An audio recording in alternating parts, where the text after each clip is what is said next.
Just a second, I'm pulling up chapter 8.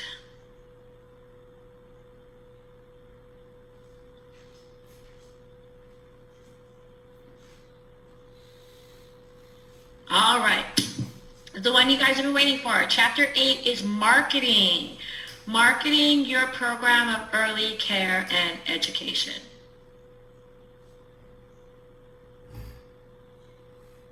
Okay, just making sure. I saw that Jenna said help, and I'm like, oh no, but there's hello. Okay, so let's see. I'm not having a huge amount of people check in, so let me just write the name of the chapter for them.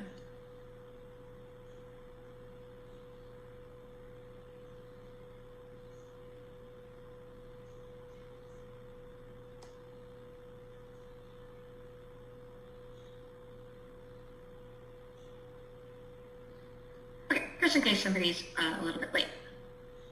All right, so anybody having trouble with tuition? I mean, not tuition, it's trouble with enrollment. Enrollment not based on staffing. I know some of you aren't fully enrolled because you're not fully staffed, but do any of you have room for students and staff for students, but just can't get any? Don't think we have a lot of that right now in California. So it just depends on where you are. Okay, all right, but a lot of us are having trouble finding staff, right?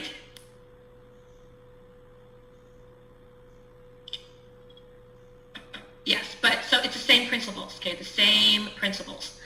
All right, after studying this chapter, you will be able to identify the components of an effective marketing plan,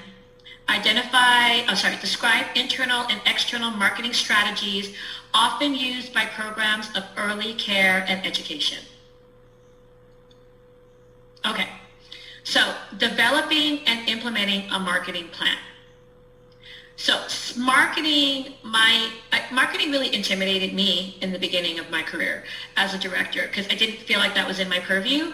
And the previous owner of our school was a marketing VP. Like he made millions of dollars when he retired from like marketing some .com company, right? That's kind of how he made his money.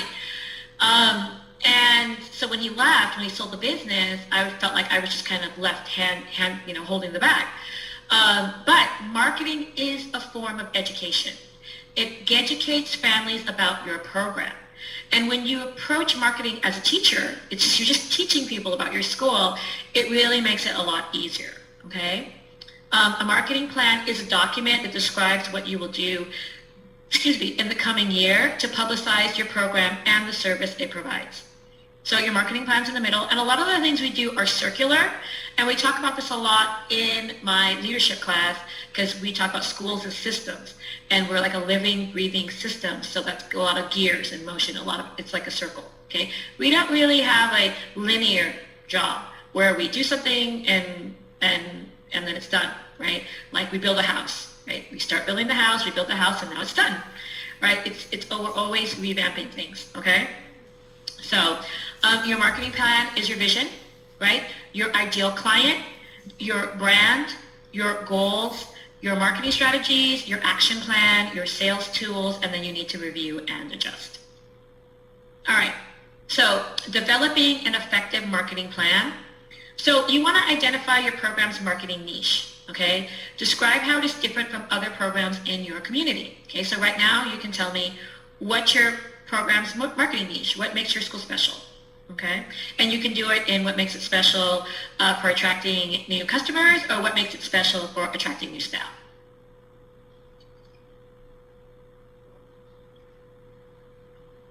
Like for us, I feel like for attracting staff, we just have a really great management system.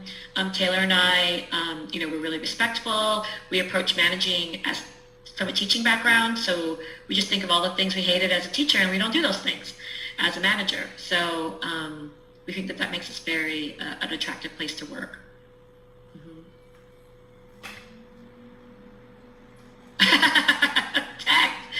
Tex knows how to work it. He knows how to work a room. But yes, you do have an amazing new director with amazing new training. So Jenna says that I think what Sense of Society in Elementary is right upstairs in the parking lot. So they have a preschool that feeds into their elementary. So that's really good. right? Some people want that one-stop shopping kind of thing. Right now, my sister, going into the school year, my sister has a daughter in high school, a daughter in junior high school, and a daughter in elementary school. And I'm like, oh, sucks. It sucks, right? And then we have a lot of graduates that are leaving our preschool, and they still have a little one at our school, and they're already moaning about the, double drop-off, double pickup kind of mess. So that's really lucrative. Mm-hmm. All right, so, and you want to describe how you'll know if your marketing plan has been successful? Well, it's easy. You get customers or you get staff. So I see more people are typing, so that's fine. And you want to conduct a market analysis to learn about your community. I can't stress this enough, okay? You need to see what your community needs, okay? And we can't take it for granted because we're all full right now, but I think everybody that's full right now probably wasn't full a year ago. And so, if this Delta or this COVID thing, or we get a new strain, or there's civil unrest, I mean, it's just, I'm 47 and I can't believe how scary it is just to be in the world right now. I feel like it's not America, it's so many things are going wrong. And so we have to be cautiously optimistic, okay? I think that for the most part, our businesses are back in action, right? I think a lot of employers are putting their foot down. So I don't necessarily think we're going to be able to go back to where we were a year ago. I don't think we're going to have, stay-at-home orders or anything like that. But you never know, okay? You never know. So we need to know what our community needs, okay? And what our community needs, it changes so much.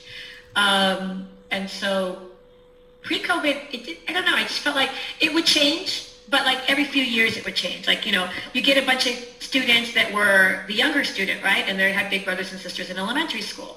And then, a few years later, you'd have a baby boom and you'd get a bunch of students that were the oldest student, and we had another babies. And so it really changes. But now it's just like, are they working from home or are they not working from home? Are schools online or are schools in person? What's going on with the wildfires? Oh my gosh, it's, oh, hey, we're closed for COVID. Oh, hey, we're open for COVID. And so it's really changing a lot. So you need to really know what's going on. Mm-hmm.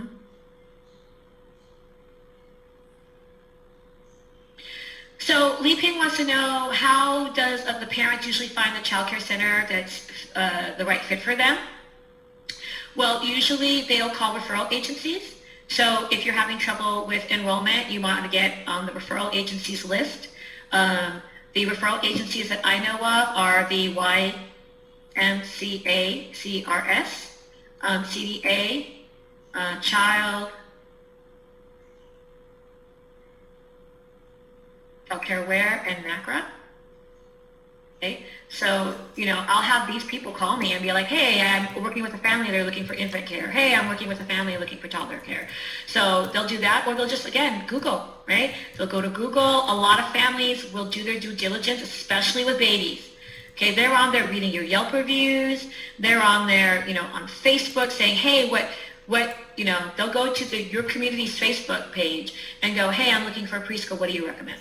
Okay, so that's generally how parents will find it. But I'm going to tell you right now, Li Ping, 100%, in my opinion, the most way that they find a child care center that fits them is word of mouth. Word of mouth. Most people will find a child care center they like because they have a friend or family member that said they liked it. No referral fee. Not at all. No, you're helping them. Yeah, you're helping them. So, yeah, and we'll talk about advertising and marketing a little bit later too. But yeah, exactly. I'm telling you, it's called internal marketing, and we're going to talk about that in a few slides. Hold on just a second. I'm sorry. I know this is unprofessional. I want to make sure it's not an emergency.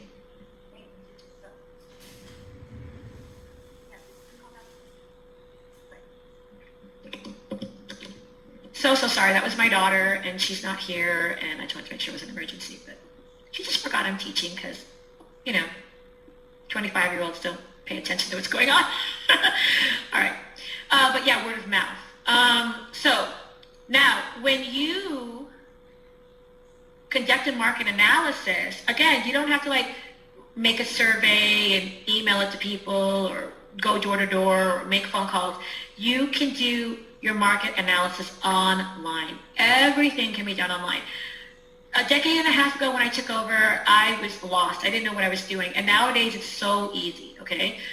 Every community has a Facebook. I guarantee it, even the really small ones. Every community has a website, like Scripps Ranch, where the suburb where we are, Scripps Ranch, they have a website. They have a Facebook page. And so you can do your research on there. Realty sites, like I said before, such as like Century 21 or Zillow, you can do a lot of market analysis on there. It'll say like, how many families with young children, how many families with elementary age children, what's their median income per family, etc. You can find all of that there. You want to learn all you can about the families most likely to enroll in your center. Okay? Again, pre-COVID, February 2020, I was riding high. We had a meeting with the owner. I was like, let's open a new school. We have a wait list. This is wonderful. Oh my gosh, it's so wonderful. And a month later, we were closed. Because the people's needs changed. I have a bunch of people who have these really important office jobs, and they needed care. They needed a lot of infant and toddler care. That was my marketing niche pre-COVID. And then COVID hit, and all of a sudden, those same customers could all work from home. Okay? So then I need to figure out the customers that needed me. Nurses, doctors, EMTs, first responders, grocery workers. I had to market to a whole different group of people to try to get customers because my previous customers didn't need me anymore. Exactly. Real estate agents are great with research. You want to learn about your competition, okay? I don't know. I guess it's because I've been so successful for so long, and I'm also a professor, but I view, yes, they're my competitors, but we're also part of the same community, okay? Especially, again, post-COVID, I think we're all in this together, and I want people to pick me because I'm the better school, not because I bashed the school down the street or didn't help them when they were in need, okay? I personally feel that, we should all stick together. Okay, the best school's going to win. If your school's better, you'll get customers. And so, when people call me and ask for my prices, I give it to them. When people call me and say, what do you pay your employees? We're trying to figure it out. I tell them, I'm not going to get better than them by making them fail. You know what I mean? I guess it's kind of hard. And the owner of the school doesn't really like that about me because she's an aeronautics engineer. So in her industry, they do have corporate espionage. They do have top secret information. They do have NDA agreements. So she's like, don't talk to them. Don't say anything to them. And I'm like, why? We're a school, they're a school. I'm serving families, they're serving families. We can help each other. I got a grant. Hey, you guys, did you hear about this grant? You better file your grant application to get that money. And then they'll call me and go, hey, did you get your CARES money?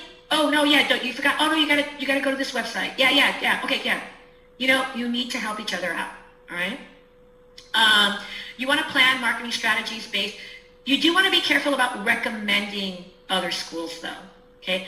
I did this once. We were full. And I hate turning people away. This is another reason why I don't do the money. I don't think about the money. I'm a horrible business person. I don't really care about the money. I don't see that money. It's not my money. Okay, I'm always trying to get more money I'm always trying to get discounts for my, my families and more money for my staff. And I have to have an office manager who thinks about the business or else I couldn't run a business. I hate telling people no. It really breaks my heart when I say, oh, I'm sorry, we don't have care for you. Like, it really does. And so there was a school kind of down the street from us, which I started recommending them, right? And I recommended so many families to that school that they sent us an edible arrangement to thank us because they got so much business from us. But then it backfired because then we started getting phone calls about how horrible we were. And so that started reflecting on us. So I would hesitate to actually recommend schools. I'm not saying that you can't because we all want to help people in need, but maybe preface it like, we're not affiliated with them. We don't know anything about them really, but I did hear they had openings. Okay, exactly, Vicki. Transparency, honesty, and faith. Exactly. Free cycle, buy nothing. You guys go ahead and share resources, okay? And then you want to create, so you want to plan marketing strategies based on what you've learned. And then you want to create a marketing action plan, okay? So here we go, the meat of it. Remember, this is for customers and staff. Your marketing plan should address both internal and external marketing efforts. And internal marketing, not only is it the most important thing I can explain to you in this chapter, it's also a test question. Okay, so internal marketing, okay? Internal marketing involves person-to-person interactions and personal relationships within the center, okay? External marketing plans focus on print, online, and person-to-person forms of outreach, okay? Don't worry about this. This is in all these other slides. I don't even know why it's in there. You can't read it, but we put that information on these slides. All right, effective internal marketing. Remember, hands down, internal marketing. This will get you customers. This will get you staff, okay? It's your family's first impressions, and it's keeping currently enrolled families and staff happy, okay? Center staff are essential members of your marketing team, and positive staff morale contributes to your center's internal marketing efforts, okay? For families and staff. So what sells my school is my staff, my happy staff. I mean, I walk around, the kids are happy, because happy staff make happy students, and happy students make happy customers, hands down. You don't want a bunch of grouchy clock watchers who are invested in your program and could care less. Okay? You need to build that loyalty. You need to build that, we're C, right? So Taylor and I always say, we need you to be C-minded, not me-minded, okay? And we prove to them that we're C-minded. We always tell them, whatever decisions we make, it's not going to hurt you. If I change your schedule, I'm not trying to be mean to you. It's just, that's the schedule we need to make this classroom work, to make these customers happy so that we have a business. So, especially in today's social media age, I kid you not, internal marketing is so important.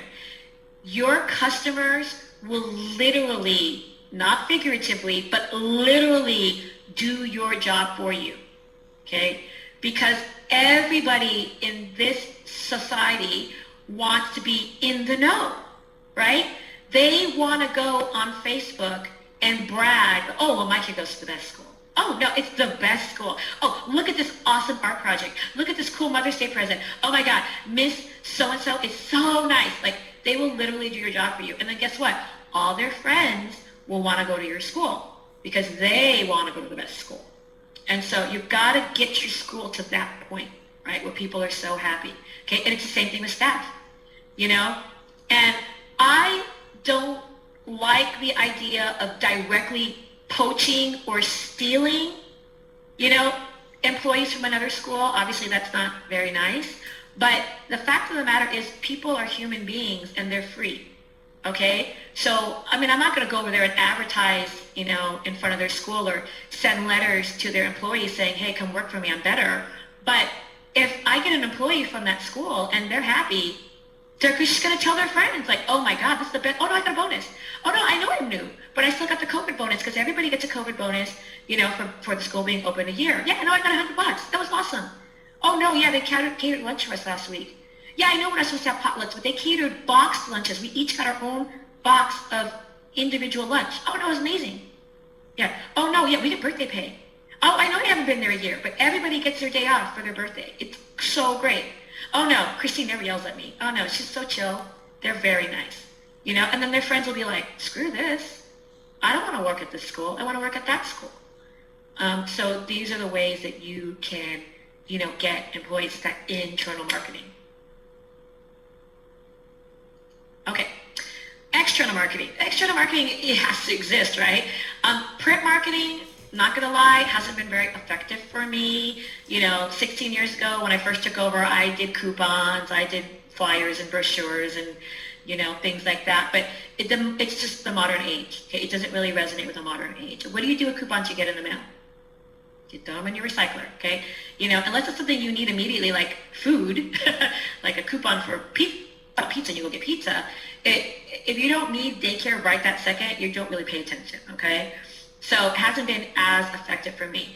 But it's still important because you need something professional to give them, okay? So you should have a nice flyer, a nice brochure, a nice price list. You don't be scribbling things on a Post-it note when they come to visit your school. And for Kirsten and Tex, I guess Tex will buy these, but for Kirsten, treat yourself, okay? Business card. If you've just gotten a promotion, right, get yourself a business card. You must, okay? Not only is it professional, it's just, I don't know, it's just what you need. I'll always write things on the back of mine, if I need to write a little note or write the prices, or something. If they don't want the big price flyer or whatever, I'll just write something on the back. But get yourself a business card, okay? My first business card I bought for myself on, I think it's Cafe Press. Still do this. You can get free business cards, okay? And I think it says like Cafe Press on the back in small letters, but it doesn't matter. They're free. You get 50. But these are our design. That's our logo. We have a professional logo. And that's our school. Our tagline is developing the whole child. And it's got all my information. And of course, it's got an ocean theme. So treat yourself to a business card. Make sure you have professional materials to give people. Online marketing. Hey, you guys, 2021, got to do online marketing, okay? You got to have a professional email. So if you haven't already, get yourself a professional email. No more Ruby Sue 22 or Hot Girl 50, or Mermaid Lover 100. No, get yourself a professional email. Get yourself a professional website. That's what we're working on this year is our website. Our website's not very good. I want something more interactive that I can update myself, something more like social media, whereas we have a very old-fashioned website where everything has to go through web designer, and it's very expensive. And social media. Okay, you gotta have a social media presence. I'm not really big on social media. I have a Facebook, but I don't really do anything with it. So delegate. Okay, one of our moms does our Facebook. Okay, so the school has a Facebook. She has an email. Everybody emails things to her. She vets it to make sure that the content is good, not offensive or inappropriate, that there are no pictures of children's faces unless the parent has given permission, and then she'll post it on the Facebook. So, and then person-to-person marketing. So my joke is always like, what happens when you go to the grocery store, right? What do you have in your cart when you see a student? A bottle of wine and a box of tampons. I kid you not. Not this past week, but the week before, I was at CVS. I was holding a box of tampons in my hand, and one of the moms came by and started talking to me, and her daughter started talking to me, and I'm like, don't ask what these are. Don't ask what these are. Don't ask. Because she's 4 and she's really curious. Oh, Miss Christine, what do you have? Oh, it was so, I'm a grown woman, but it was still so embarrassing, and then I was just kind of like trying to unobtrusively kind of hold it off to the side. And this woman's a talker. So she talked to me for half an hour. And then when we went to go leave, I was holding them, and she's like, oh, yeah, I had a hysterectomy, and blah, blah, blah. And she started talking to me about her hysterectomy. Oh, man. So, yes. Always remember that you're always on point. You're always representing the school, and, maybe, do your personal shopping at the CVS, not by the school. Parent portals, those are great. Parent communication, we do Classroom Dojo, it's free. I feel like it's kind of geared more towards elementary school kids, but we make it work for us. The parents want us to switch to Classly. I don't have the energy to switch my platform right now. It's a lot of work. So we put that on hold right now. Brightwheel is good. Brightwheel is one of the ones that costs money, but it's very efficient. And Brightwheel, you can actually do your actual dailies on there. And especially if you have infants and toddlers, you can put all the diaper changes and all the food and feedings you can do on Brightwheel. So these are kind of essential, especially now when parents aren't encouraged to spend so much time in the school chit-chatting. We need to be careful. I don't think this COVID thing is going to go away anytime soon either. I think we're looking at least another year. So, if you haven't done it already, then, look into these. Tadpoles, yes, a lot of my students use tadpoles. Oh, I've never heard of Links to Home. I'll look at that one.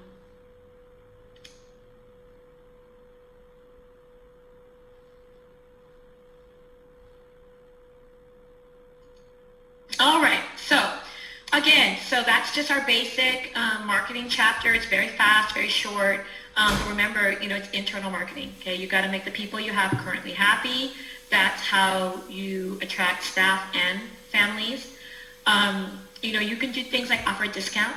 So back in the day, my naive little self, 15 years ago, Qualcomm is a huge company. They make cell phones, and they're down the street from us in Sorrento Valley, like just maybe 10 miles. And I thought, I'm going to go to Qualcomm and I'm going to go to their HR department. I'm going to leave some flyers. And oh my God, so naive. That's not how it works. Like, first of all, there's no really HR department that you can access. Qualcomm had like 5 buildings in Sorrento Valley, each with like 20,000 employees. There was no central area. And so I literally walked up there with a basket full of flyers that I had made. So that didn't work. But it was internal marketing. I got a couple Qualcomm customers. And then I said, hey, if you recommend us, they'll get free registration. And then we got more Qualcomm customers. And I said, hey, we'll do a Qualcomm discount of 10%. And now our school at the height was probably 40% Qualcomm. So yeah, that's internal marketing. Staffing, so just remember, you got to make your place a great place to work. If you can't give a lot hourly, try other benefits like a good medical insurance or just making your place great. But I'm sorry to say right now, you got to throw money at them, okay? I put so many ads to get an infant center teacher, and no nibbles, no nibbles, no nibbles. $15.50, $16, $16.50, and it wasn't until I started offering 17 that I got some takers. Okay, so that's kind of where we are right now. You could also look to the local colleges. Be in conjunction with them. Try to call the child development. Reach out to the child development dean, the dean of child development program, and just say like, hey, that your school is open to having interns and student teachers. You build those relationships, and those are good resources. You can get a lot of highly trained employees that way. So it's another way to get staff. I think we cover a lot of things, but basically internal marketing. Just want to get your staff to find staff for you, and making teachers. Yeah, got to make a teacher rather than finding teachers. Just find somebody good work ethic, and you want people who want you, right? Retail and restaurant, they love us. That's a horrible place to work. And I always entice them like, hey, no weekends. You don't got to work weekends. You don't got to work nights. You don't got to work holidays. It's like Monday through Friday, happy job. Nobody's yelling at you. It's like, and then take some classes, and then voila, you have a teacher. Vicki uses daily communication books, folders, and besides the parent communication portal. Yeah, we got blue folders. Again, it's back to school, so start buying all the stuff while it's available. We got the blue plastic folders, and that's kind of, we send things home that way, and it helps. All right, so we are going to do chapter 9. Chapter 9 is a long chapter. It'll probably take us an hour. So we'll probably break for lunch around 12:20, 12:30 at the latest, okay?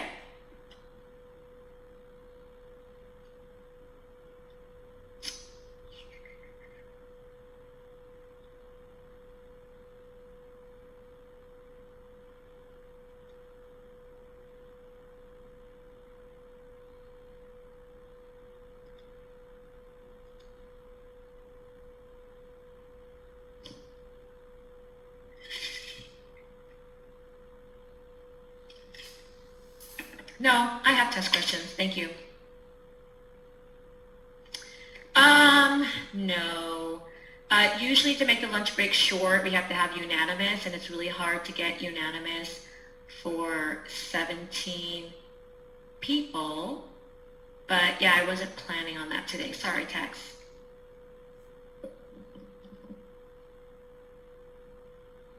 We'll just try to get to the content really fast. Sorry. Yeah, I usually only can get away with that if I have like 6 students. So.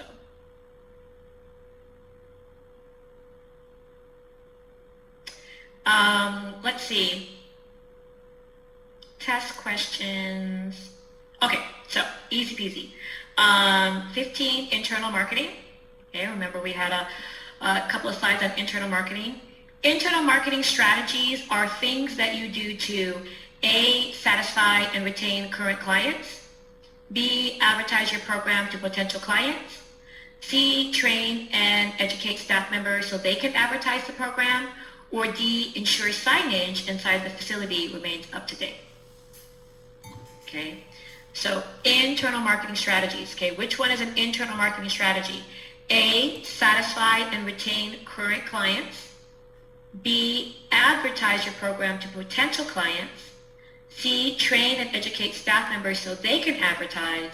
Or D, ensure signage is up to date. A. A. Internal marketing is satisfying and retaining your current clients. Okay, because when you satisfy your clients, they will go and tell everybody they love you and you'll get more clients. Okay? All right, 16, we didn't specifically talk about this, but this is another one of the silly ones, okay? So it's pretty easy to find the wrong answer because it's just so silly. Number 16, all of the following are strategies to ensure that families' first contact with your center is positive, except. All of the following are strategies to ensure that families' first contact with your center is positive, except. Okay? A, use visitors' names during your conversation. B, locate phones near children playing so that families can hear the positive interactions occurring. C, have a consistent protocol for answering the phone. Or D, establish a neat and welcoming reception area. Okay, so what is the way to attract customers? Okay, all of the following are strategies to ensure that families' first contact with your center is positive, except.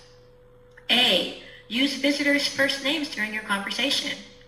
B, locate phones near children playing so that families can hear the positive interactions occurring. C, have a consistent protocol for answering the phone. Or D, establish a neat and welcoming reception area. Yes, B, that's ridiculous. Locate phones near children playing? Well, first of all, you're not going to be able to hear the person talk to you. Second of all, the chances that they hear positive interactions occurring aren't 100%. They might hear a negative interaction occurring. All right, so Chapter 9, Teaching and Learning in the Children's Program. It is, oh, they all make sense to you? It's just that one. Yes. And the first glance, it might make sense to locate phones near children playing so people can hear the happiness, but the problem is they might not hear happiness. Okay? All right, so Chapter 9 is Teaching and Learning in the Children's Program. It is our last long chapter, but we should still be able to get through it, hopefully kind of quickly. After studying this chapter, you will be able to guide teachers in implementing developmentally appropriate practice, DAP, describe the role early learning standards play in early childhood education programming, identify some DAP approaches to early childhood curriculum, and describe teaching strategies typically used by teachers of young children. You'll also want to discuss how the program's administrator sets the stage for learning. Oh, no worry, Anya, no worry. That's why I reread it, because sometimes people just need to be, I don't read it clearly, so cool. All right, developmentally appropriate practices. Modern, here we go, back to modern views of education. Back 30 years ago when I took my first child development class, we didn't really talk about this, that this wasn't a thing. We talked about play-based education, children learning through play, etc. And I didn't learn about this until about when I got my bachelor's degree or master's degree, so about 10 years ago. We started talking about this, and it's not a curriculum. Okay, so developmentally appropriate practice is not a curriculum, but is a framework that provides guidance for instruction that is based on the field's knowledge base that includes current understandings of how young children learn and develop. Okay? Developmentally appropriate practices in the classroom. So knowledge of child development and learning is essential. Okay, that's why we always go through a little bit of theory in each class. I got to have a little reboot of that.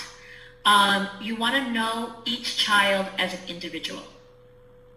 You want to consider children with developmental delays or disabilities. You want to consider children who are exceptionally bright. And you want to consider children who are dual language learners. You also need an appreciation for the community's social and cultural context. Okay? So again, you guys know how to do curriculum. Most of you are child development professionals and have been a teacher. Okay? So you know the premises of that. But your role as the administrator and the director is the same as classroom environment. You need to ensure that there's a flow. Okay? You need to make sure that everything makes sense. You need to make sure that what children are learning at a younger age is a foundation for what they're learning later. Okay? Not push-down education. We're making them do more things at a younger and younger age, but just setting those foundations. Okay? Anti-bias. So I said that we would talk more about anti-bias here. I have never in my entire career had such a focus on diversity and anti-bias. Okay, everybody talks about COVID, and we forget that there's a lot of other upheaval that we had this last year, social upheaval. I was shocked by all of the social upheaval, racial upheaval, religious upheaval. It just, that's not America. And it's a shame that we have gone backwards. Okay, so because of this upheaval, I have had parents that are hyper-focused on this. Okay, really focused on diversity, really asking me questions about it, really, really concerned about this. And so as a director, I have needed to reassure them. And I allowed them to have a diversity committee so they can feel empowered, right? And the diversity committee has been awesome. So every month what they'll do is they'll research whatever's that month, like it could be Black History Month or Pacific Islander History Month or, June is Pride Month. And so they would, list a bunch of children-friendly books for that, maybe some recipes, and then they would give it to me, and I would include it in my newsletter. Okay, I can do it too, but it helps them feel more empowered that they're doing it. And I feel like the parents like that it comes from the parents. I think that they feel it's obvious from me, but I feel like they feel more together when they do it for each other. So I have books to share with you, okay? All of my books are Scholastic books except for one, okay? Scholastic books are amazing. If you grew up in the United States and went to school in the United States, you should know what Scholastic books are, Scholastic book fairs, right, when we were kids. And they are an amazing resource for schools to get books for your kids. Okay, I am on the Scholastic Books advisory board for early childhood education. I'm not promoting Scholastic because I'm on the board. I promote Scholastic. I'm on the board because I promote Scholastic. I love it. And I was chosen as one of 19 educators, early childhood educators in the nation to be a part of this, okay? And the only reason why I mention this to you is because I want to tell you what we're doing. And so every month we meet and we talk about our industry and things that we want from Scholastic Books. And what we've been talking about is diversity, diversity, diversity, and anti-bias. And they've listened. So when you get your Scholastic book flyers for the new school year, because they're resuming now in September, look for that. We've got way more, I'm not part of Scholastic, they have included a lot more diversity bundles. Because what happens is diversity books are expensive, right? Because it's the special book. And we want to make it more affordable for all, okay? So all of these books I got from that, except for one.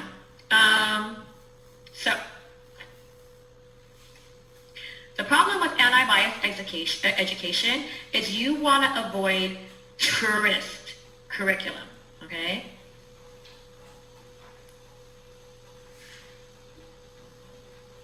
And the phenomenon of tourist curriculum is just taking too stereotypical of a view of a place or a people and just over-exaggerating those stereotypes, okay? And I know that we mean well, and sometimes people feel like, well, something's better than nothing, but you really have to be careful with this. It's a very common pitfall and trap that teachers fall into, okay? It's a, we're going to China. Let's learn about Chinese things. This is what Chinese people eat.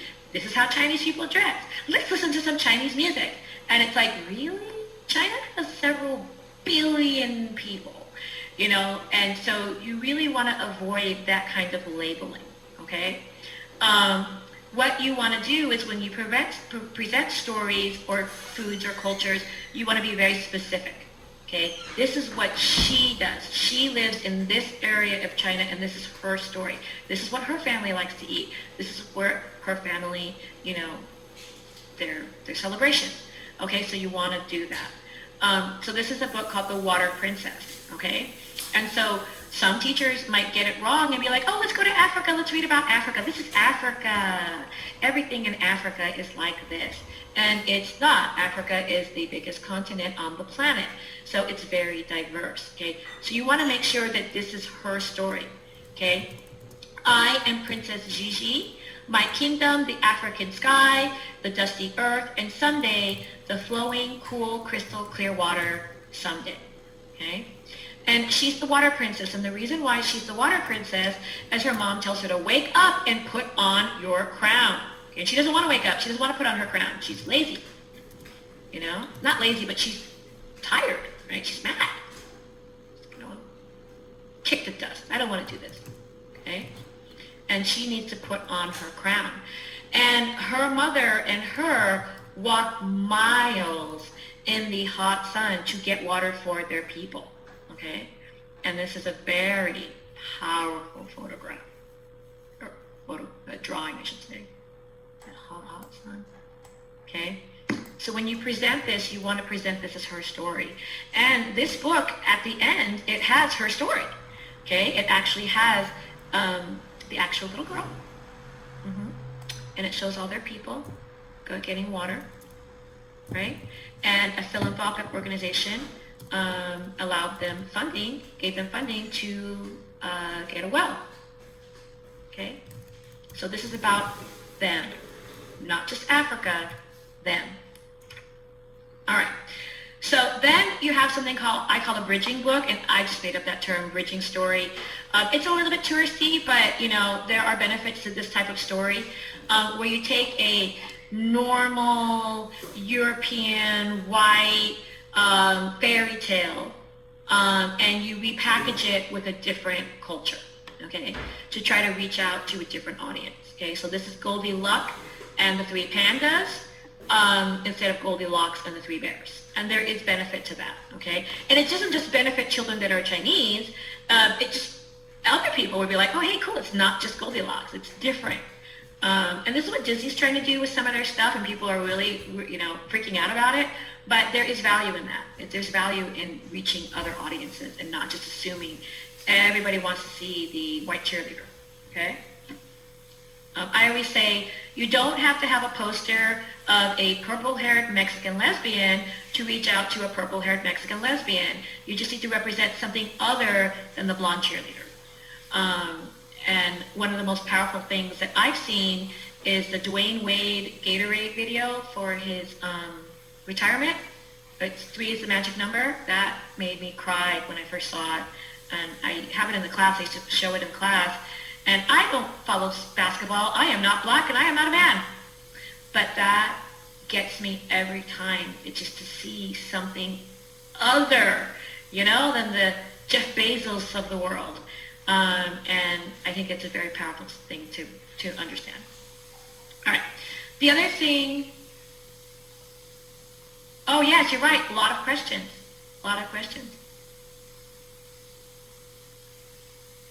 So Leaping wants to know, does the government check the staff diversity for each childcare center? No, I don't think so. I've never been checked with that. I guess technically, no, they won't. And as a matter of fact, we don't have what is it? Affirmative action. Affirmative action was a law that was in place in the 80s where, companies had to have a certain amount of diversity. They had to prove that they had a certain amount of black people or Asian people or women. And we don't do that anymore. So diversity is just, company by company basis. But if you want customers, you do have to figure that out. Okay. And that's something that we teach you as educators, is that you want to represent the cultures of your families. So, now, the other thing about diversity is anti-bias isn't always going to Africa or learning about Goldilocks and the three pandas or whatever. It's diverse people just doing regular everyday things. And I think we forget that. Okay? I think we always want to take that trip, and be immersed in that culture, which is good. But it's also people doing regular things. And that's why I love this book. This book is Ming Goes to School. It doesn't really talk about where Ming comes from or anything like that. It's just Ming's day at school. It's a normal day at preschool like any other preschoolers. But you see that diversity, and I love her friends. You can see that diversity with her friends. And that's valid too. Okay, remember to include that too. Okay, you don't want people staring at the kid in the wheelchair or staring at the kid with freckles or, whatever. It should just be normal, right? This book, No Turkey for Thanksgiving. Please look it up. Please read this. No Turkey for Thanksgiving by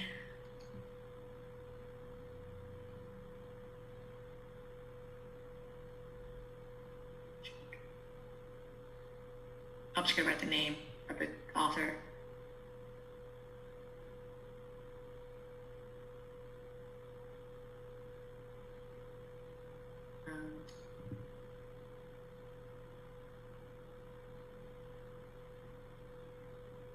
No Turkey for Thanksgiving.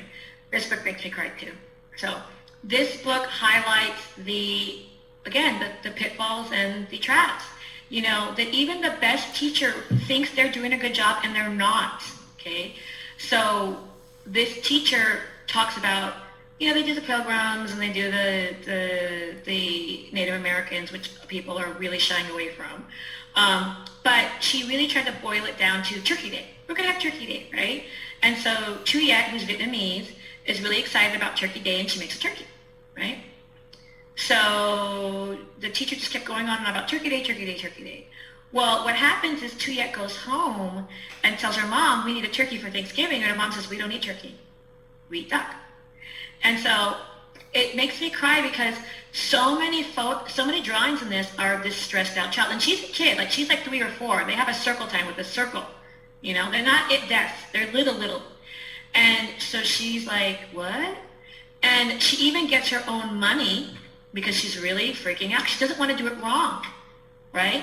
She even gets her own money to buy a turkey, but then they go to the Asian market and they don't even sell turkey at the Asian market. And I love the Asian market.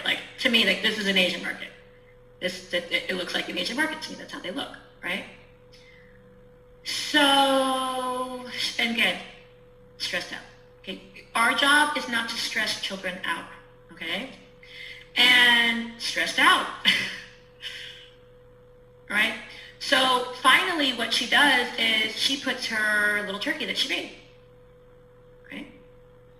And her family comes and she plays with her cousins and she sees her grandma and grandpa and you think, yay, happy ending, that's the moral of the story. But that's not the moral of the story, right? You're going to think, oh, that's the moral of the story. She learns that Thanksgiving is about family and not turkeys, right? Well, guess what? They go home, they go to school on Monday, and the first thing the teacher says is, how was your turkey day? So instantly, she's back to stressed out. Okay? It's this picture right here. Look at that. She is freaking out because she did it wrong. Okay, so finally she blurts out, I didn't have turkey, I did it wrong, I'm so sorry. And then the moral of the story is she finds out that all of her friends didn't have turkey either, okay? So, and stereotypes go every which way, because look at the blonde, the little blondie, she had tofu turkey. And if that's not a stereotype, I don't know what is. Okay? So, I'm sorry I took a lot of time with this, but it's very important to me to share this book.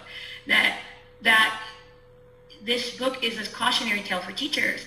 It's saying, like, you need to be careful with your children. So rather than saying Turkey Day, Turkey Day, Turkey Day, you should say, oh, how is your family going to celebrate the holiday? What are you going to do? Oh, you're going to visit your grandma. Oh, your grandma's going to visit you. Oh, you're going to be with your dad's house this year, not your mom's house. Oh, you're going to have turkey. Oh, you're going to have enchiladas. Oh, you guys are vegetarian. That's so interesting. Like, that's what you need to do, not Turkey Day, okay? Because, it can go wrong. The Ming one is Ming Goes to School. It just says Ming Goes to School. And again, they're all Scholastic books. Okay, so when you get your Scholastic book, hopefully you get Scholastic book packets. If not, you can just look up Scholastic books. And all of these I got in the same packet. It was like a diversity pack that I got, I think, last year or the year before. This book, I only have 2 more books. This book it wouldn't even be in my diversity section of my library. It wouldn't be under diversity or anti-bias or multiculturalism. It would just be in construction, billions of bricks. Okay, but what's good about this, again, it's just showing a diverse people, lots of different types of people, men, women, boys, girls, all different ethnicities, or you can't tell their ethnicity, but all different skin colors doing the work, okay? And this is important because what's the stereotype of a construction worker in Southern California? Mexican guy, right? My brother's from Detroit. He's not really my brother, but I call him my brother. He's from Detroit. Stereotype for a construction worker in Detroit, black guy. So this just kind of breaks down those barriers. My last one is Usborne Books. Another good resource for you. U-S-B-O-R-N-E. Usborne Books. Kind of like Prepaware or Pampered Chef or whatever, where you find a representative, they'll come and do a little party for you, and then you earn 50% of your sales. So our first Usborne Books, we sold $800 worth of books, and we got $400 worth of free books, okay? And this one is Babies Come from Airports. And I like this because it's about adoption, but even more for me, I like it because it's a mixed family, okay? And I myself am from a mixed family. My mom is from Taiwan. My dad is American. His grandparents are from Ireland. And I just never saw much representation for mixed families. Even now, I started seeing representation for same-sex families in advertising before I started seeing mixed families in advertising. I would say just the last 5 years or so. Okay, when Obama became president, you started seeing a lot more diversity in advertising, a lot more black families, Asian families, Latino families. You started seeing a lot more of that represented in advertising, but not mixed, okay? So just kind of think on that, think about it. The last time you saw an advertisement that had a mixed representation. So if you don't have any adopted children in your class, is it still important to read a story about adoption? So, can anybody want to answer that while I pull up the video?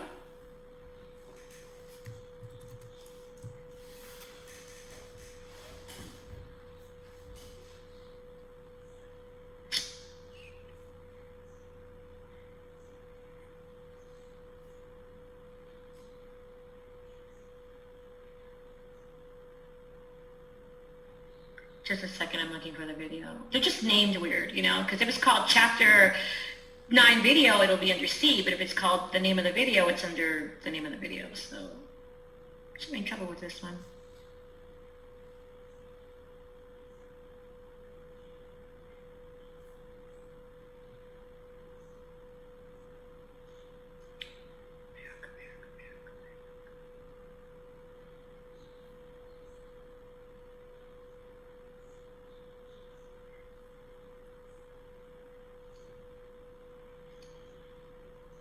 Yeah, it is, okay?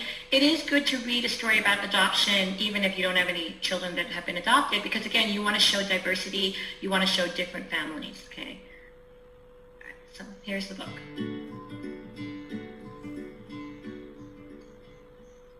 Hey guys, it's Kathy from the Usborne Bookshelf. I wanted to share this book with you. Babies Come from Airports. It's a hardback book, $12.99. If you or someone you know is adopting a child or has adopted a child, this is such a great story. This little boy tells his story about how it was his gotcha day, and today is his sister's gotcha day.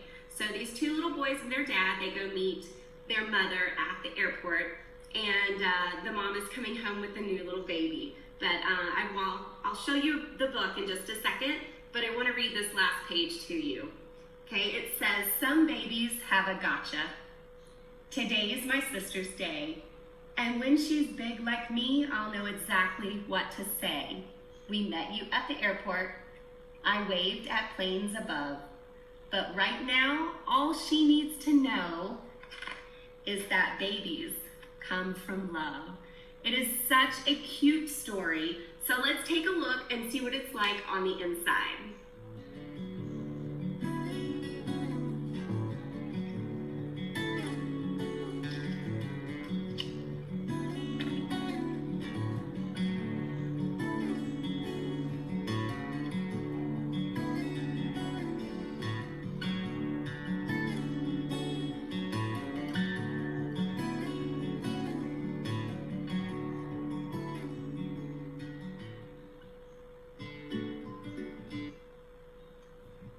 I think the concept of a gotcha day is so cute. Yeah, so I just want to share that with you. It's a different resource for books. Okay, so back to the chapter.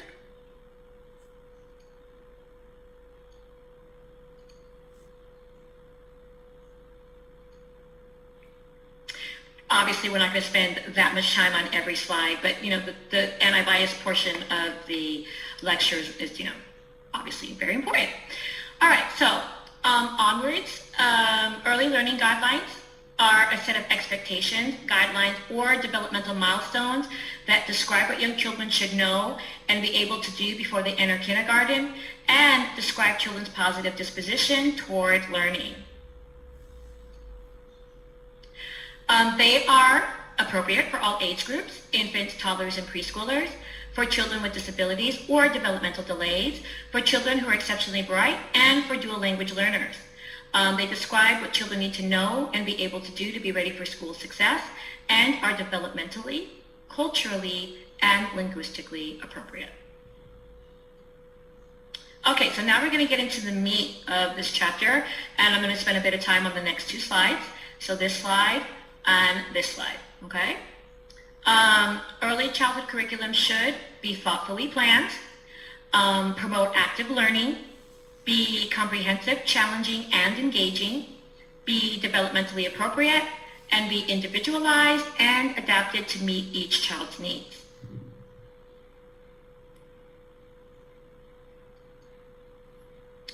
I'm sorry, we're going to go do this one first. So, again, a lot of traps and pitfalls and a lot of problems, okay? So these are the things that you need to be aware of as a director, because these are the potential problems you're going to come with these things, okay? The first one is thoughtfully planned, okay? A lot of times teachers will either misinterpret child-directed learning or hide behind the term child-directed learning in order to be lazy, okay? Child-directed learning does not mean no planning. Okay, it means that you facilitate the children's learning, you help guide them, you notice their interests, you do research, you plan activities, etc. Okay, so curriculum should always be thoughtfully planned. And 9 times out of 10, when teachers complain to you that your kids are wild or, their behavior is bad or whatever, and you will go do an observation to kind of see what's going on, it's because they don't have enough curriculum. Nothing is planned. There's too much free play, way too much free play. The next one is promote active learning. That's the opposite end of the coin. Okay, have you heard of Teacher Pay Teacher, TPT? And of course, Pinterest. TPT is Teacher Pay Teacher. It's literally teachers that put up their curriculum up for sale. Okay, they will design a worksheet or a bulletin board set or a packet or whatever. You can find flashcards. You can find so much stuff on TPT, and a lot of it is free. Okay, because sometimes, like let's say you're looking for yoga flashcards. I want to do ocean-themed yoga with my kids. And I just go to TPT and type that in. And sometimes you can find free flashcards because the person wants you to buy the other stuff that matches the set, right? Or, get their foot in the door, subscribe to them, and perhaps maybe buy something for them later on. So it's a wonderful resource. Same thing with Pinterest. But the problem is that teachers go gaga over these worksheets, okay? And I'm not opposed to worksheets. I think worksheets are fine, in moderation. I think certainly my 4 and 5-year-olds need to be navigating worksheets so they can understand how to do them for kindergarten, but in moderation, okay? And so what happens is they get all these worksheets, they get all this cool stuff, and they forget that there should be active learning, that children should be doing things with their hands, building things with blocks, getting messy. So you need to be careful with that, okay? Be comprehensive, challenging, and engaging. So that's not too bad. Again, sometimes if the kids are acting out, maybe they're bored, they've had the same toys, they never get rotated out, or they're doing the same lessons. So you definitely want to challenge and engage them. Be developmentally appropriate. Again, back to TPT, Pinterest. I find this a lot. Teachers will fall in love with some cool worksheet that fits their theme just so perfectly, but it's like a first grade curriculum or kindergarten curriculum, and I'm like, that's not appropriate. So you have to be careful with that. So you see a lot of that. I see that with the 100th day of school. Okay, you guys know what a 100th day of school is? It's a common celebration that schools do, usually in kindergarten or first grade, to celebrate grouping. Okay, counting to 100 and grouping things by 10. And so they usually make a big deal out of it. Kids usually dress up as old people, like a 100-year-old person, or they will bring 100 things. So, I think what my son did when he did it, he brought 100 Legos, okay? And so, but it's not really preschool curriculum, right? And then it's like you're going to do it in pre-K, and then you're going to do it in kindergarten, and then you're going to do it in first grade. So, sometimes my preschool teachers want to do that. I'm like, it's not just a cool party, it's a concept. It's an educational concept that your children aren't ready for. So, just keep in mind those kinds of things.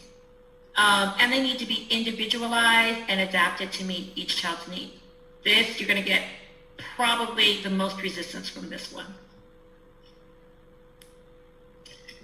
Let's just go by the basic preschool ratio 1 to 12, okay? And the teacher will say, that's not fair, Miss Christine, that's not fair. Like, I can't plan, 12 separate lesson plans for each of my students. That's just too much work. And that's not what this means, okay? It just means you need to have some kind of spectrum. And every activity should have a spectrum so you can target each child where they are, So when I hired Miss Ginger, who's my advanced pre-K teacher, kindergarten readiness, they're going to graduate and go to kindergarten. I asked her this question in her interview. I said, how are you going to ensure that, your curriculum is individualized and adapted to each child's needs? And she said, it's easy. Okay, so I'm going to do an A activity, the letter A.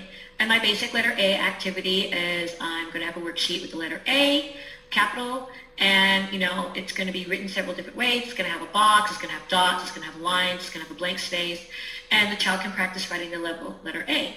For my students who aren't quite there yet, I'm going to get a template, maybe a card with a bigger letter A on it, because if their fine motor skills aren't as good, they need to think bigger. And I'm going to put it on a sand table, or sand tray, right? Put sand over it, and they can trace the letter A with their finger or a popsicle stick. And that's how I'm going to meet the needs of children who aren't quite there yet. For children who are beyond the letter A, maybe I'll give them a worksheet with uppercase and lowercase a, or maybe I'll give them a worksheet with a simple words order and name. Okay, there you go. Simple 3-way activity. Okay, some is going to resonate with some's going to... And you can't group the children like smart group, dumb group, medium group, because maybe somebody is great with writing but not great with reading, or somebody is great with literacy but not great with science, or great with math but not great with literacy. So it's mix and match. It's not one kid for every single thing, that they're great in everything or bad in everything. So that's very important. Okay, good, Vicki. I'm glad that I answered your question. Yeah, how do you modify it? And again, they're gonna kick, they're gonna scream, they're gonna whine. But this is one area where you really need to put your foot down, okay? It's the two, the developmentally appropriate and the individualized. Be culturally and linguistically responsive, okay? So we, modern education, we really promote children retaining their home languages. We're really looking at English language learners in a different way. It's not appropriate to force them to learn English. It's not appropriate to hide their home language. My mother is perfectly fluent in Mandarin Chinese and Taiwanese, and I don't speak either. Neither do my sisters. Because back in the 70s, when we grew up, it just wasn't the thing. You didn't do that. You came to America, you became a good American, and you learned English, and that was it. But now you're seeing the value of people retaining their home languages, right? So I do not allow my teachers to tell parents to practice English at home. You know, I do the opposite. I'm saying like, you know, while we're getting to know your child, you know, please write down some common phrases and words in your language so that we know how do they say water, how do they say diaper, how do they say mommy, how do they say daddy, because that's different in every language, you know, and kind of go from there. I mean, we're college educated. We can learn 10 words in Russian. It's not going to kill us, you know, and so that's what we want to do. Also cultural. You get this gap with the cultural learning with individualistic cultures versus collectivistic cultures, okay? And I do apologize in advance. I'm going to be speaking in generalities just so I can explain the concept, okay? Please don't be offended. In general, Western cultures, European cultures, American culture tends to be individualistic, where they pride the individual over the whole, okay, over the group. Okay, and when you have children in your program from individualistic cultures, parents will do things like they want to sleep train their baby. They want their babies to hold their own bottle at an early age. They want independence, right? Because that's what we value in our culture is independence, okay? Then you'll have families from a collectivistic culture. And again, in general, Asian cultures tend to be more collectivistic, where they value the group or family over the individual, okay? And so when they come here, a lot of American educators will see like, oh, they're coddling their children. They're babying their children. You know, they co-sleep with them. They want us to feed their 3-year-old or 4-year-old. And we don't do that. Okay. And so that's where you can see a lot of friction. Okay. So the way I handle that is I meet them in the middle. Okay. And I tell them it's a self-help skill. So, you know, we understand that you feed your 2-year-old, and that's great. But now that they're going to come to school, one, they're going to be around other children that are feeding themselves, so they're going to be very interested in that. So what we're going to do is we're going to give them a small portion of their food with the spoon so they can practice feeding themselves, okay? But then the teacher will sit next to them and feed them the rest of their food so that, you know, they get food in their belly, okay? And you're going to see that very quickly they're going to gain these skills. Okay, that's how you handle it. Not, you stupid culture, we don't baby our kids like that. We don't have time for that. Like, no, chill, okay? You can handle it by meeting them in the middle. All right, so the other thing about culture is where do you draw the line, right? There are cultural norms, right? There are things that boys don't do in other cultures or girls don't do in other cultures, or where do you draw the line, right? You gotta respect their culture, don't you? I draw the line at personal rights, okay? So, and it's not just, I'm not picking on foreigners, it's a lot of the macho American culture.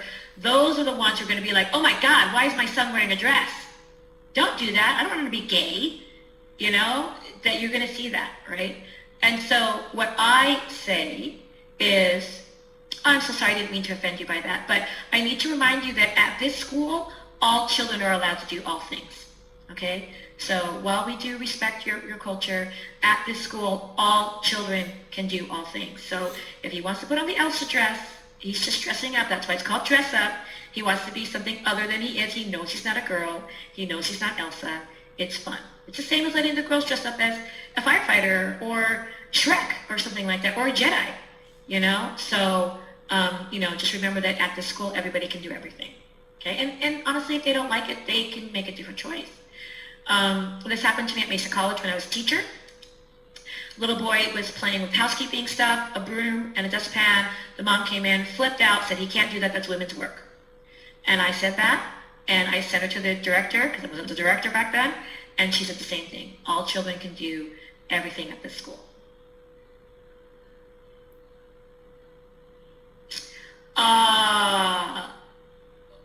If you can get a bilingual teacher, by all means, yes. I have lots of bilingual teachers, and I let them do things in their language. You want to read a story in Chinese? Go for it. You want to read a story in Farsi? You want to sing a song in Japanese? Please do. You know, everything is learning. Everything is learning. So, and we need to promote, you know, our cultures. Now, you can't, you know, everything's not available. So if I have a bunch of Russian students, which I've had from time to time, I can't just automatically get a Russian teacher. They just don't exist. There aren't a lot of Russian people in my area. But, you know, so you just do the best that you can. So.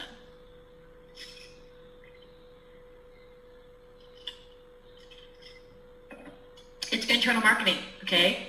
You will get a family from a certain culture, and again, they'll like it, and they'll tell all their friends. And then all of a sudden, you go from one Russian child to 12 Russian children, which is very unusual for the area that I live in. And that was an exaggeration. I've never had 12. I think the most Russian children I've ever had at one time is 3. Okay, but I've got a lot of kids from India. Lots. Korean, same thing. I'll have one Korean child, and all of a sudden I'll have 4 or 5. But there's not a huge amount of Koreans in my area. My area, there's a lot of Indian. I got a lot of Indian families in my area. Yeah, and a white, you know, a lot of white families. Even though Southern California has a lot of Mexicans in it, I don't have a lot of Mexican family because the demographic is lower and they don't live specifically in my neighborhood. But I have a lot of Mexican teachers, right? So, yeah. Exactly, Spanish lessons, they love it. I know more Spanish than I know Chinese. I grew up here. So I know a lot of Spanish. I can actually get by in Spanish. When I taught for Head Start, one year I was at North Park Head Start, and you know, every child I had spoke Spanish. And so by the end of that year, I was very fluent. But it's kind of a use it or lose it kind of thing. But Chinese, I only know like 5 words. All right, so that's cultural. You want to provide opportunities for learning as part of regular routines, okay? You kind of get this with infant, toddler care, right? It's busy, busy, busy, right? Especially infant care. You're always feeding, diapers, napping, feeding, diapers, napping, feeding, diapers, napping, and they forget to kind of wake up, take a deep breath, and do some curriculum. So, you know, that can be very precarious. Also, too, you know, I'll have a teacher who understands that, and they'll be playing with the children, reading to the children, and I'll have teachers that they like that routine of feeding, diapering, sleeping. You know what I mean? And then, unfortunately, the other teacher gets labeled as a lazy teacher. But then I tell the busy teacher, well, take a break and do it. But they won't. They just won't. They just get into this OCD mindset. So that's why I have to build teams. I have to build teams and make everybody understand that everybody on the team is important. And that, yes, the teacher that's doing the curriculum is also going to change diapers and feed them, you know, but that what she's doing is important too. You can do whatever you want, Li Ping. You can honestly do whatever you want. You can do whatever you want. There's a lot of immersion preschools.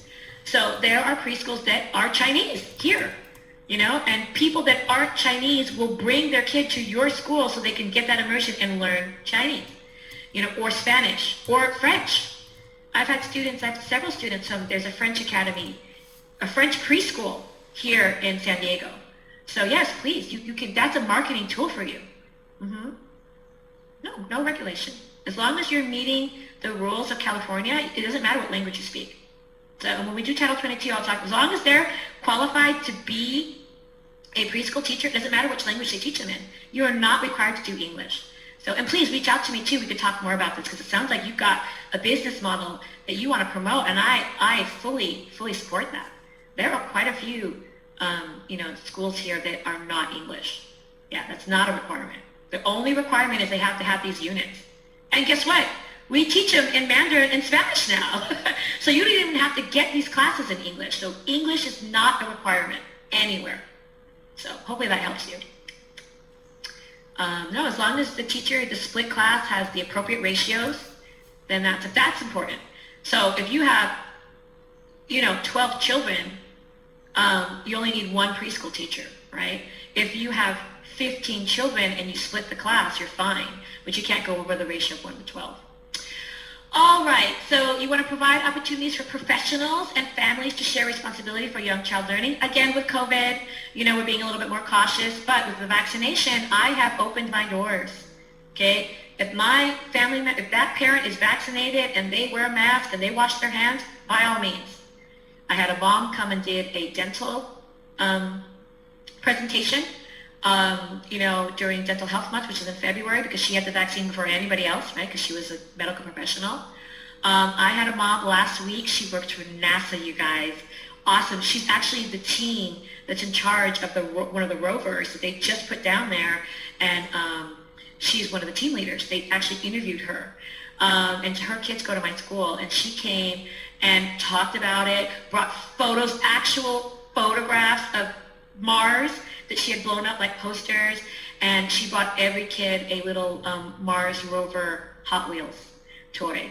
That was, the teachers were talking about that. I had a teacher who was going, this is so cool, this is so cool. So yeah, please, and it doesn't have to be somebody from NASA. One of my teachers had her brother come, and he's an electrician, and he brought his tools and stood on a ladder and changed one of the light bulbs in the classroom. The kids were fascinated. So yes, please reach out to your families. And remember, that's kind of more active learning, hands-on learning. Okay. All right. We are going to do this activity at lunch. Preschool curriculum. So many quality programs select a specific developmentally appropriate curriculum model, such as high scope or creative curriculum, or a curricular approach, such as the Reggio Emilia approach or the project approach. Curriculum for infants and toddlers. Again, they focus on the children's development and their experiences. So basically for infants and toddlers is less curriculum and academics and more setting up the environment for them to explore.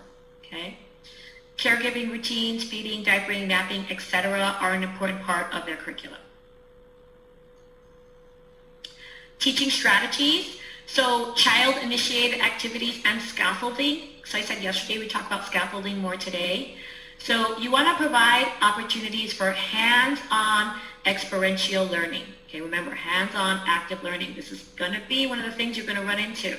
Okay, teachers are going to get really worksheet heavy. You want to allow children to construct meaning as they interact with people and things in their environment.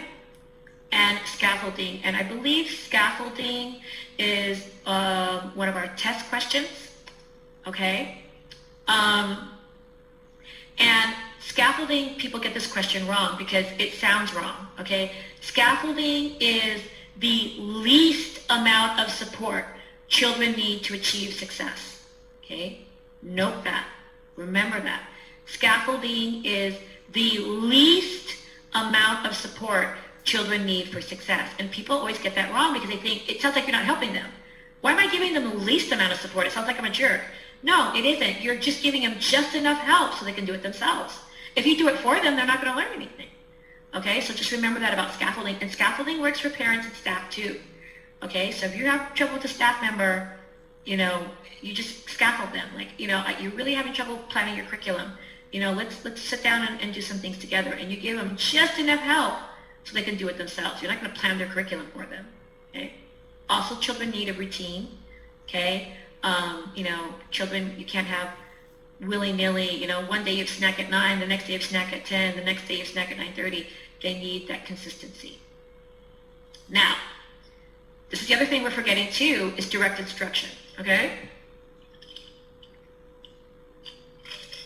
I think we're fine right now, but California went through this like 10, 15 years back where all of a sudden it was like everything was hands-on learning. And hands-on learning is awesome, but some things are best taught by telling and showing, okay? You can't take out direct instruction. Phonics. There's no way for you to absorb phonics from the atmosphere. You've got to teach it. A says ah. B says ba. Okay, so some things have to be direct instruction. Setting the stage for learning. So we set the stage for learning with policies addressing primary caregiving and the continuity of care by making grouping decisions and for guiding classroom teachers as they develop their classroom's daily schedule. Okay, so I remember the first time I saw one of these learning vignettes, it was at Mesa College. Um, no, it was at a Head Start. It was at Head Start. But I taught at Mesa College as a student. And then, you know, the first place I saw it as an employee was a Head Start. Like, Childtown didn't do this, right? And it's active learning, right? So instead of just doing a worksheet on pumpkins or reading a story about pumpkins, they can physically explore the pumpkins. They've got big pumpkins on the windowsill. They've got a book about pumpkins. They've got a book about pumpkins open to the pumpkin flower. They've got mini pumpkins. They've got a pumpkin cut in half. They've got magnifying glasses. They've got pumpkin seeds, and it looks like they've got a printout of different types of pumpkins, okay? So the director sets the stage with policies addressing primary caregiving and continuity of care, and by making grouping decisions and for guiding classroom teachers as they develop their classroom's daily schedule.